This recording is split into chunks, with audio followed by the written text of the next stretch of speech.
Hey guys, Lucas from iExplore here, and today I want to talk to you about depth of field and the 3 camera settings that affect depth of field, and then we're going to use that knowledge to create photos like this one.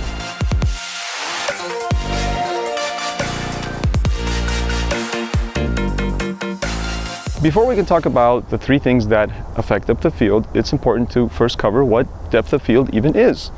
And depth of field is the area that is in focus around your focusing point. So if I focus on whatever it might be, like one of those trees that are around me here in this park, depending on a couple of camera settings, a certain distance in front of the tree will be in focus and a certain distance behind the tree will be in focus.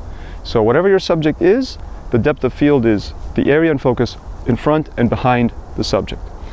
And we can adjust the size of the depth of field, the depth of this, by using 3 camera settings. And those 3 settings are the aperture, which most people know that one affects depth of field, and the other 2 often go under the radar, and they are the focal length and the focusing distance. So today I'm going to explain how those affect depth of field, and I'm going to show you a whole bunch of examples using this nice bamboo grove that's just down the street from here. So let's talk about aperture first.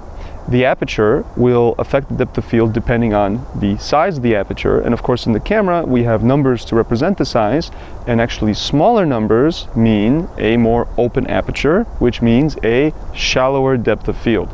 So for example, on f2.8 I will have a shallower depth of field than I do on f11.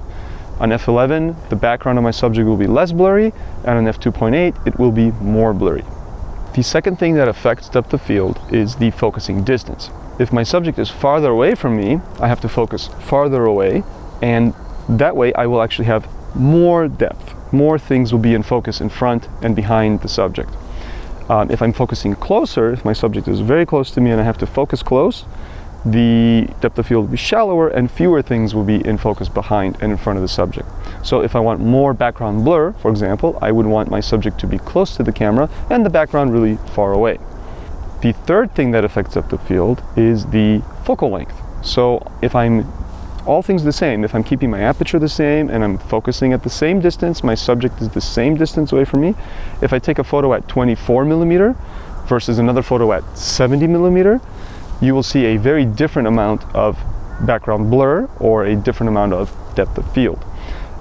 It's kind of hard to notice this because obviously the field of view is also completely different at these different focal lengths. You can see a lot more on the sides and around the subject on 24 millimeter than you can on 70 millimeter.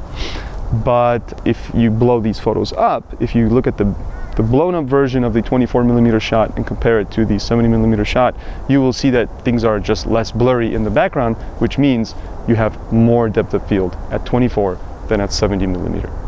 All right guys, I hope you guys found that useful and informative, and if you want any more quick tips about other camera related subjects, check out these videos here, and remember always, challenge your eye.